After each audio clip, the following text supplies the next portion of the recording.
Welcome to Safeword by Fear and Greed. I'm Sean Aylmer. Safeword is a podcast made by the Fear and Greed team, responsible for Australia's most popular business podcast. It's our light look at the business world and things well beyond that. As always, I'm joined by my colleagues from Fear and Greed. First up, we have Adam Lang, who in his day job runs operations at Fear and Greed. He's in the hot seat at the moment because this week Adamski decided to change our regular twice-a-week ops meetings, which normally ran for between 30 and 40 minutes, into one 7 to 9 minute huddle. It was Adam's way of introducing a more high-tech culture into Fear and Greed, and in a word, it was problematic. Morning, Adamski. Good morning, Sean. Next, we have Michael Thompson, who, as the shows roll on and the days and months, years now roll on, is showing an ever more aggressive, competitive side of himself. Such a mild-mannered, pleasant fellow when we first met him. Nowadays, I'm not so sure. It's great because news hounds need to be competitive. But, Michael, can I just mention, once the referee has made his or her decision, that's it. Move on. Morning, Mickey. You only move on when the referee makes a decision in your favour. I have heard you complain and carry on for weeks afterwards, even leaving subtle little hints in documents to suggest that you were displeased with the decision made a month earlier. Nicely proven. Thanks. You've just proven my point beautifully, Michael. I appreciate that. Hello, Sean. Sorry, I just thought I'd add that in.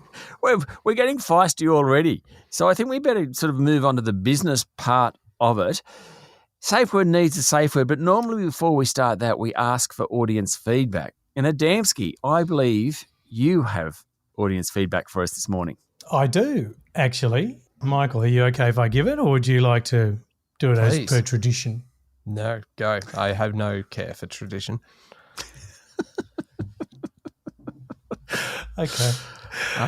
I do, and it was direct feedback given to me in person, like old school, face-to-face. And I was very wary of what feedback might be, but someone had done a car journey Is that a broken nose? Little bit of blood? No. Missing a tooth? Not visibly, yes. A friend was driving back from, Sean, your hometown of Orange and had been up for a 50th and had to drive back and had stumbled upon to Safeword and thanked us for the episodes because, in his words, we made the car journey bearable. He listened to not one but 6 episodes of Safeword consecutively and gave us some great feedback. Oh, so he would have heard the deterioration in our working relationship across those 6 episodes. Starts out as, geez, these guys are good friends. Episode 6 are just tearing each other apart. Maybe the safe word should be, and another thing. Oh. He listened to 6 episodes. In a row. Voluntarily. Was it stuck? Like, was there some mishap where on he the couldn't, podcast machine? The old tape recorders you had in the car. Once you put a tape in, you could never get them out. So they only ever played. So you ended up listening to Pink Floyd for 4 years of your life while you owned that car. I did that anyway. But for the kids, a cassette is a plastic device, a capsule for mechanical tape that produces audio. Thanks, Adamski. No worries. That's great. So what was this chap's name? His name is Mike. Mike. I was going to say Mike would be a good safe word, but since we have a Michael... Yeah, I don't know whether Mike's not going to work. That would work. But I love that feedback. That is great. Oh, I do have a suggestion for the safe word this week. Go on. And it is, I think, how I felt, and Sean, perhaps how you felt in the seconds after Adam's 7-minute huddle took place, his heavily condensed operations meeting that normally takes, I'd say, best part of an hour, down to 7 minutes. Seamless. Shell-shocked would be the way that, and that was looking at you, Sean. I just saw your face and I'm like, there's only one word to sum it up, and it's certainly how I felt. There had just been such an onslaught of information, and he'd spoken so quickly to get through it all within the 7-minute time limit. A couple of things there. Shell-shocked is 2 words, but just park that. I felt invisible. What, not heard, Sean? Not heard. Well, I didn't speak. I didn't get a chance to speak. But Michael, shell shock might be one word. Let's say shell shocked is a good safe word. How did you know I was Googling that just then? I was like, pretty sure. I actually think it's got a hyphen. Yeah. But we've had phrases for our safe word before. We don't stick to rules. That's right. Safe word bracket S bracket. Let's just not tear apart, but let's just Debrief. kind of dissect. Some positive feedback, no doubt. Now, anytime I've been in an organisation where you have huddles, inevitably it's about a website redesign or a technology project. Well, Now, technology, Adamski, that's me. Yeah, that is you. And not for a moment am I going to suggest that you might have missed the point of a huddle, right? However. But normally the huddles that I go to, it's basically, they're about 7 minutes every morning, so they're very regular, or the ones I've been to, very regular. And they're basically for people to contribute about what's going on. Contribution, people. Team, working together, plural. And so it's, the leader saying, okay, what have we got on today? And it's bang, bang, bang, bang. And there's the 7 minutes. And that's your huddle. Now, this was slightly different. Michael and I logged in on time, which is Rare. For you, Sean. For me. Can I just say that it was a little bit risky there for a minute when Sean sent a message 10 seconds before it was due to start saying, am I supposed to log into something for this? Or, oh, dear Lord. And then miraculously, I don't know how, you were still there on time. So well done. No, I had to send that message because I knew Adamski would be having conniptions because he would have set everything up. You're interrupting my 7 minutes. So I log in and there's Michael, Adam, and LL Cool J. Of course. Bit of theme music to get things started. We had 10 to 12 seconds of theme music? Mm-hmm. It was quite the pump up. And for Adam. It was. Mama said knock you out. So this is a 7-minute huddle. And Adam started with, when you plan, you can do these things really well. Now, we started up with the agenda, so 7 minutes. The agenda finished at 1:10. Took a little longer. There were some, in actual fact, technical difficulties. No. Let me get to that part. That was 14 or 15% of it. The next full minute to 2:10, which is almost a third of the way through, we had technical issues. Yes, there we were just couldn't some. get the agenda on the page. Regrettably. Yep. It appears, Sean, that you and I took notes on the same thing. I've got a little note here. 2 minutes, 10 seconds. Presentation finally started. And do you know what I loved? One of the agenda items. One of my favourite agenda items, Madansky. Mm-hmm. School holidays are over. Which I treated as good news because our audience is back. Genius insight from Madansky. School holidays are over. Sharp observation. My favourite moment was when you made a statement during the huddle, Adam. And Sean just goes, oh, hang on, I don't know whether we agreed on that. And you just glossed over that so smoothly. Steamrolled through it. What would normally have sent us off into about 20 to 25 minutes of furious debate suddenly just got, I don't even know where it's ended up. There's no time for that in a huddle. So I've got to ask, given this huddle was an excellent PowerPoint presentation. It was really sharp. It was sharp. There were plenty of slides. There was absolutely no time for Michael and I to say anything. And a couple of times we attempted and it was on to the next thing. So the 7-minute huddle was Adamski talking for 7 minutes. Is that actually our operations meeting for the week? Oh, look, what I hear, Sean, and what you're saying are possibly two very different things. What you're saying is an open question. What I'm hearing is a desperate plea for the operations meeting to come back. Oh, absolutely. I think Michael and I should have a say. If we keep to the huddles, we are invisible. Oh, maybe there's a middle ground. Maybe we can do both. The fact is, though, that presentation, the huddle finished at 6 minutes and 52 seconds, right? Yeah. If Adam, and now I'm gonna suggest something here that the 2 minutes, 10 seconds at the start may well have been deliberate technical difficulties. Because if it had started on time, we would have been finished before 5 minutes was up, allowing a full minute each for you and I, Sean, to each voice our opinion. Yes. By having some very convenient technical problems at the start, he robbed us of our chance to have any input into the direction of the business. Mission accomplished. Well done. Dictator Lang.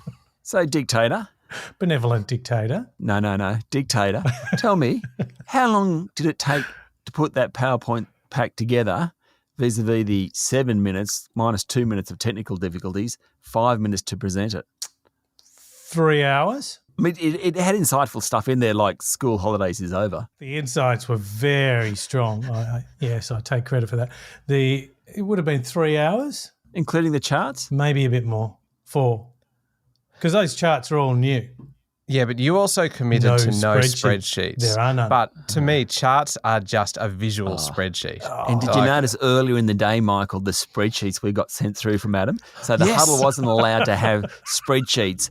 But still got honestly, one in. I just got a stack of spreadsheets about 3 hours before the show. Yep. And I opened them. And I mean, I could not make head nor tail of them. I had no idea. As far as I'm concerned, it had absolutely nothing to do with Fear and Greed. It had all sorts of other radio and audio stations and, sort of growth rates and stuff like that. Thank God I'm in charge of operations. Well, you know what? I actually opened it, looked at it and go, I don't know what this means. I wish we had an operations meeting to explain it to me. Yes, so what you're saying and what I'm hearing might be two different things. But I'm hearing the pleas for the return of the operations meeting. No. We just want a chance to talk. Oh, I'm happy to go 7 minutes. I just want to be heard. I just want 2.5 of the 7 minutes. So is Michael. Deal. Was it a success? You are glowing there, Adam. You are really proud of that. I can feel it. I think it's a good change, right? And that we each should do the huddle presentation in turn. No. Yeah. And what, start with Bee Gees? Yeah, I'll pick the music for it, but I don't want to prepare a presentation. No, God, no.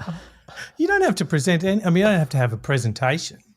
Sure, I've sent the benchmark, but you don't have to meet it. Well, It's so modest. I reckon if Michael or I had a huddle, we'd get on. We'd say, look, great content last week, numbers good. What's that, 3-4 seconds? Adam, you got anything to say? As opposed to you left 3 or 4 seconds for us combined. There is some room for improvement in my huddle technique. Righto. What was the safe word again? Shell-shocked. Shell-shocked. Yeah. Hyphenated. Oh, see, this is I think it's shell-shocked is one word. Yeah, I thought it was one word as well. Righto. It probably depends on style. So everything I say is like the Fairfax style, which inevitably when you're doing work for corporates and that, they say, no, that's not how you do it. Well, it's like that the debate that we've had over whether share market is one word or 2 words. Yes. And aren't they important debates? Aren't they? Riveting. The Oxford comma, one of the great punctuation debates of all time. I'm a huge supporter of it. Now, Are you? I can't decide. Oh no, get on board. It will change your life. Maybe you're overstating it. It'll stop those squiggly lines underneath your Word documents. Maybe overstating it. On the topic of punctuation, can I actually raise a business related topic that this was a perfect segue into it. So I'm just going to snatch this opportunity while I've got it. Exclamation marks in emails, in work emails. Mm-hmm. Do you do them? Are you allowed to do them? I'm a big fan of them because I find that can actually soften kind of something that if I'm saying it. It was pointed out to me through the week that what I think is actually softening actually makes me sound more snarky, more sarcastic by putting an exclamation mark on it. I think it's making it, this is all a bit light and fun, but no, you're actually just coming across as sarcastic. Is that right? I'm with you, Michael. Like passive-aggressive. Yeah. A passive-aggressive exclamation mark. Yeah, so I'm trying to soften things, make it sound like a bit of a joke, but it just apparently is not being read that way. So is this something that a memo that I have missed, which is do not use exclamation marks in work emails? No, but can I put a qualifier on that? Would you ever use multiple exclamation marks, Michael. Yes. If it's a very casual, fun thing, if it's like congratulations, and I'm writing congratulations all in caps, I'm going to toss in 3 or 4, maybe up to 6 exclamation marks. You're an idiot! Exclamation mark! Exclamation mark! Exclamation Yeah, see, that mark. softens it. It doesn't sound so real then. No, but that's a really interesting thing because I use exclamation marks occasionally in an attempt to soften it. Yeah. But what they're saying, But it's not in either of your nature to be passive aggressive. So I would never have read. No, I'd say you're straight aggressive. Oh, good. Good. whew, as long as I don't mind, there's as long nothing passive as I'm about aggressive. Yeah, I don't want to be passive. No, nothing hidden. It's straight at it, which I welcome, as you know. So, well, no, that's thrown with the exclamation mark. Okay. I don't know what to think about that now. While you consider it, I want to add in another thing, and this is one that I'm sure, Adam, you will have an opinion on. I'm being lined up. No, it's not. It's not. I mean, it is partly about you, or entirely. Email signatures. Right. Yeah. So it's come to my attention now over some time that Adam is a big fan of the email signature, and depending on which email address you receive the email from Adam, because obviously you wear a few different hats and you've got a few different businesses, and sometimes if you send an email from a particular one, it'll have a different email signature. But there is one element that is consistent across all of them, and that is your sign-off on the email. Adam always signs off his emails with best regards, Adam Lang. If you get an email that's sent from his phone, often it will just be best regards, Adam, which is very, very casual because, I mean, it could be from any Adam then. Yeah, it could be. Yeah. But what do you do, though, when it's someone that you don't want to send your best regards to, someone that you really hate, someone that you are trying to kind of... I think I could count on one hand the number of times I've removed the best regards. So you have removed it. I have. Because it's there by default, isn't it? You don't... Yeah, so you've actually made the effort. Yes, it's in the template. You've emailed someone, you dislike them that much. Yes. No. That you've gone to the... Not the person. I just thought it was not consistent with the message I was sending. Dear Billy, you're fired. Best regards, Adam Lang. I've never done that by email. And never would. It would be much softer. Confirming the termination of your employment. Best regards, Adam Lang. Exclamation mark, so it's not so harsh.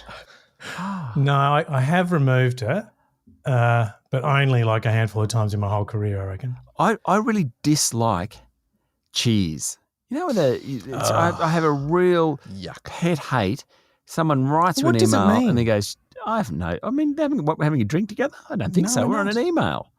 Is that cheers, Billy? I'm like, cheers? What are you talking about? Best regards is better than kind regards. Kind regards irritates me a little bit too. I love kind regards only because I needed something that was different to Adam, because otherwise it just looked like... I typically will just go thanks, but I would never put kind regards in my email template, my signature kind of thing, because you do need a little bit more kind of versatility. Question for you, Adam. When you send, say, if you forward an email to, say, your wife, do you leave best regards, Adam, on there, or do you soften it with a little bit more like love and kisses? Good point. Good question. I have made that mistake. Usually I say love Adam, but I've left that one on as well. Best regards? Yeah. Or no, yeah. She's not good. But I've received emails from Jackie, my partner, from her work where her signature has remained on it, and it's really off-putting. Like best or something. I'm like, best? What? What do you mean? Yeah. We live together. We've been together for years. A little bit more than that, thanks. Michael, what about the term, and it's almost a sign-off or the pre-sign-off when it says thanks in advance? Now, typically that's come with I'm handballing something to you. Yeah. I'm asking you to do this. Yeah. I'm not going to give you the opportunity of refusing the task. Thanks in advance. See, that's getting into passive-aggressive territory, isn't it? Like to me, that's getting a little bit snarky. That's too And much. so, What about if you put some exclamation marks on it? Would it soften it? Oh, much better. That fixes Thanks it in right up. advance. Yeah. Yeah. No. What, 2 or 3? Just to make it really amusing? Yeah. Up to 4. I mean, they're On the pretty scale. specific rules. That's right. So we've come to the conclusion that exclamation marks are acceptable, Not multiple. but only if you are trying to sound sarcastic. That Adam emails his wife with best regards, and on 1 to 2 occasions has removed the best regards to tell someone that he hates them. I don't listen very well, I'm sorry. The ability to hear what you want to hear. Fantastic. That's right. Okay, I want to keep talking about punctuation here, and I'm taking us to Elon Musk's children. Now, he's been in the news. Obviously, there was a report in the Wall Street Journal that he had a brief dalliance with his best mate, or one of his best mates, Sergey Brin of Google fame's wife. Now, they had split at the time, Sergey Brin and his wife, Nicole Shanahan is her name, and they were living in the same house still, and apparently there was some sort of fling. This is according to the Wall Street Journal. Elon Musk has come out and refuted it, said he's only ever met her about 3 times and had been in the presence of other people all that time. So either way, what did come out with the discussions is the fact that he had twins in November last year, Elon Musk, to an employee of one of his companies. And he also had a second child to his girlfriend in March this year. He's now a father of 9. But the 2 children to his musician girlfriend, Claire Boucher, who's also known as Grimes.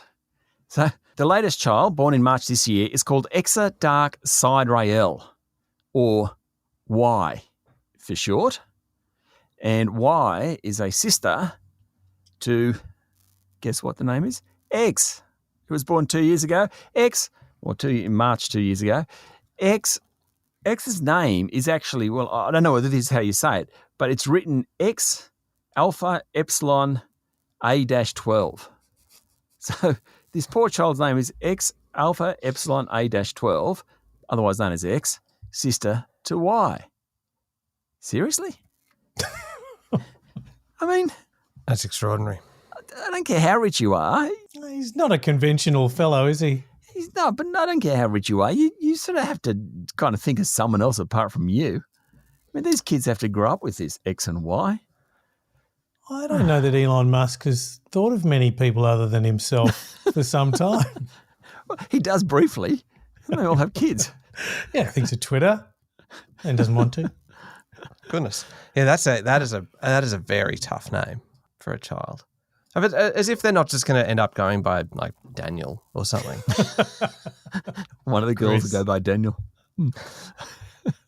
I'm glad you explained what it was, because I wouldn't have said Alpha Epsilon. So what would you say that sign? Yeah. No, you're spot on. I would just gone that one of those weird AEs where they've been merged into one. Yeah. And that's the thing. It's one of those names that you can't even have a stab at pronouncing it. No. Because it's so far from obvious. Reality? What about if they wanted like their Teslas to have personalised number plates? How would they do that? I'm sure that would actually I know that's a probably concern be for most of us. the least of their concerns, really, isn't it? It does bring up, though, quite a serious issue here. Elon Musk obviously has befriended some of his colleagues at work.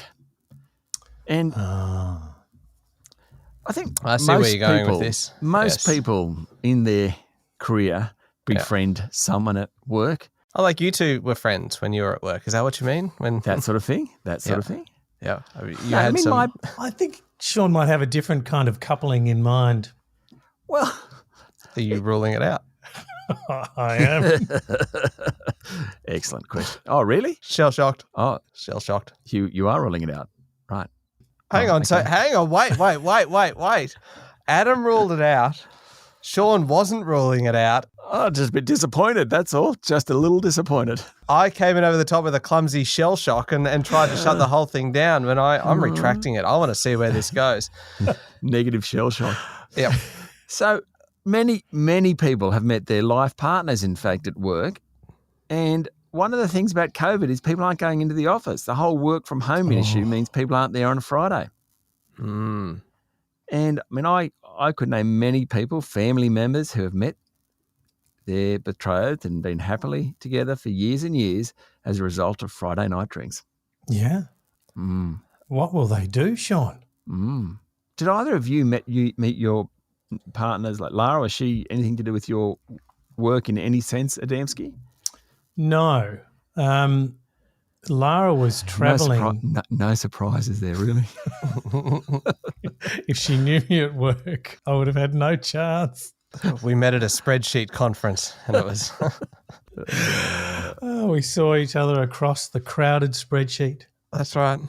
Oh, everyone neatly divided into rows and columns.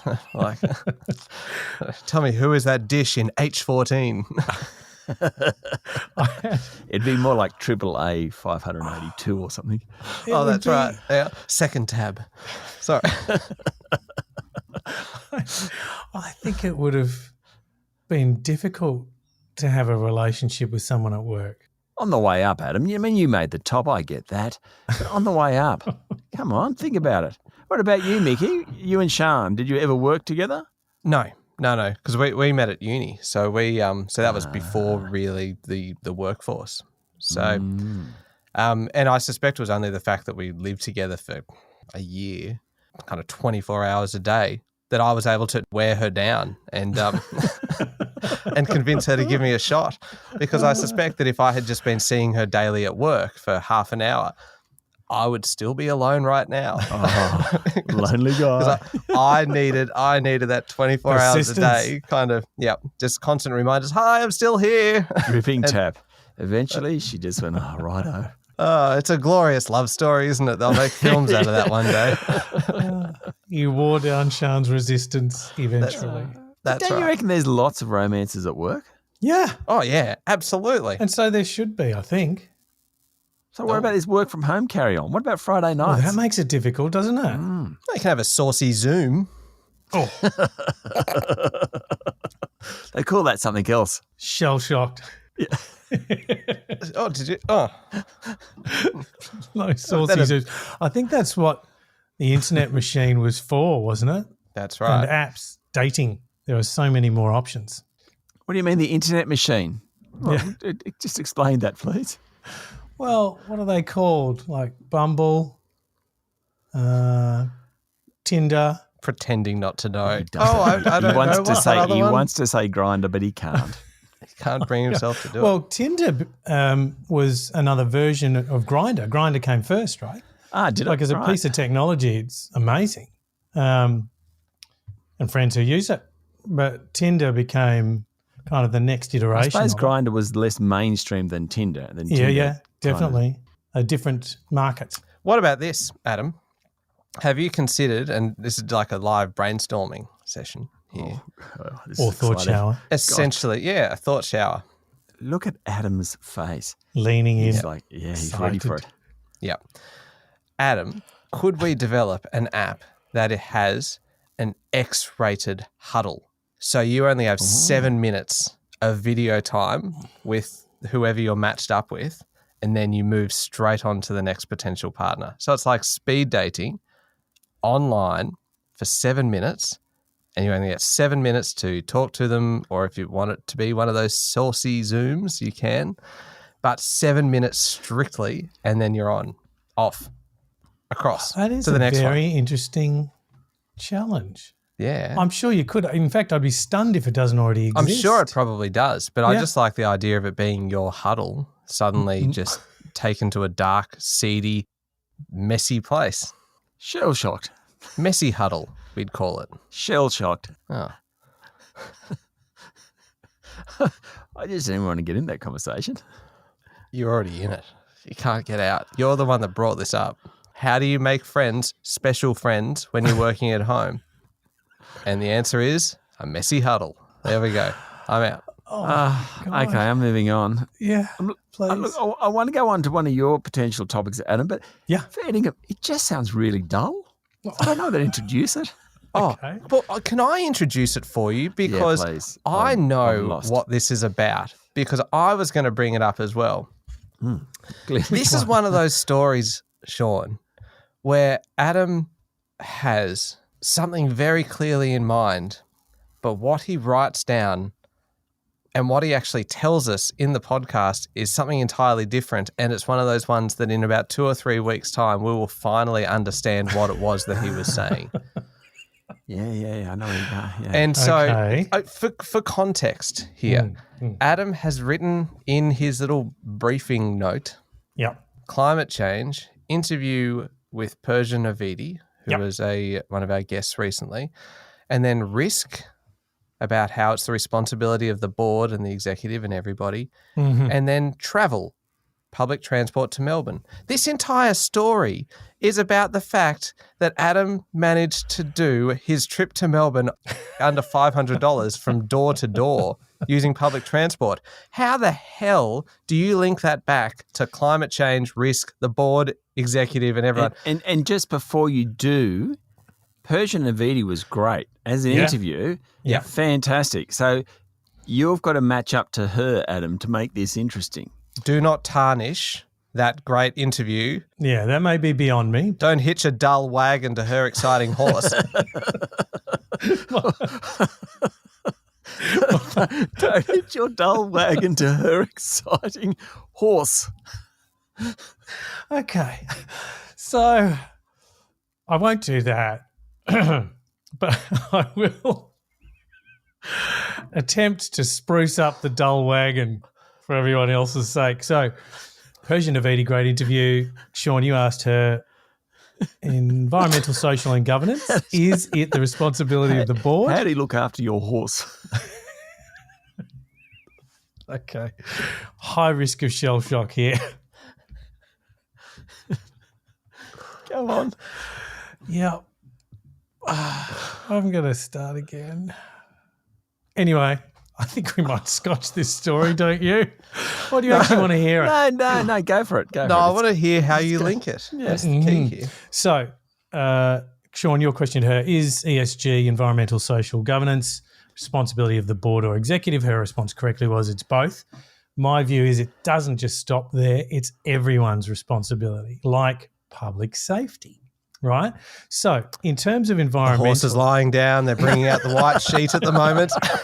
It's not looking good, Adam. I was going to say the in horse is terms of bolted. travel Go on. and environmental impact, plane travel has a big carbon impact, right? So I thought I need to get to Melbourne and back, look at driving there, bus, all the time taken.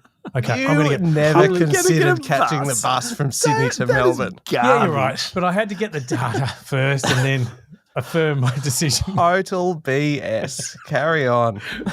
Then I was thinking about driving, didn't. So got door to door, trains, planes, automobiles, trams, buses, planes. So door to door, 6 hours to Melbourne, 7 hours back. And I thought, God almighty. Anyway, it was under $500, so it was certainly cost effective, and I think it was the right thing carbon emission wise because it was all public transport. But I was thinking, we're not really clear on what costs climate change has. And so that's in energy, in car use, in everything. And I think that's a big one in front of us, right? So when are we going to start knowing, like our fuel consumption, our carbon consumption? And I thought that interview with Persian Avidi was really interesting, and that sparked me off down that trail. The most exciting part of that story was the term sparked me off. I'm like, hello. I want to shell shock that little bit, have that stricken from the record. I just have nothing to say to that, Adam. But aren't your concerns global, Sean?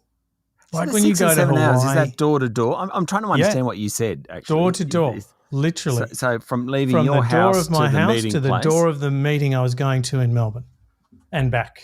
So 6 where's hours that- there. Where's that relevance? It was basically what's the most carbon efficient way to travel? That was the way. And it was 6 hours. And it's like, God, okay. I'm really going to have to think about this from now on. You've always got this. I had this Uncle Michael, lovely fella. And every time you spoke to Uncle Michael, he'd go, I drove 300K. And like the nephews and nieces, always used to it was kind of the beauty of him. He knew distances, he knew time. You have become a bit like my Uncle Michael, Adam. Yeah, it took me 6 hours, 37 minutes and 15 seconds to get from my house. There, 7 hours back. Yeah. There's always an uncle like that. You've just become him. I'm Uncle Adam. Sounds creepy, doesn't it? I still, only to you, Michael, I still don't quite get the relevance of this. Well, should you not? And we had Alan Joyce doing this too, right? But the time is totally different to carbon. No, it's not. It's because if I took, say, a private car to the airport and back and didn't take trains and buses and trams, the carbon emissions would be very different, much more. I look forward to 3 weeks' time when Michael and I work it out. So really, it's just the to and from the airport that you're making the difference here. It's just because the plane flight, but obviously 4 times, right? Because you're not catching the bus. I did catch a bus in Melbourne. No, to Melbourne from Sydney. No. I would just dearly love to see that. Not efficient enough. I would love to see it. Just Adam sitting up there with his massive noise-cancelling headphones on, tapping away at his computer. Got the smallest suitcase in the world, which is true. He does. I managed to get my belongings into the smallest backpack ever this trip. How big? Can you describe it? Compare it to a household item. A pillow?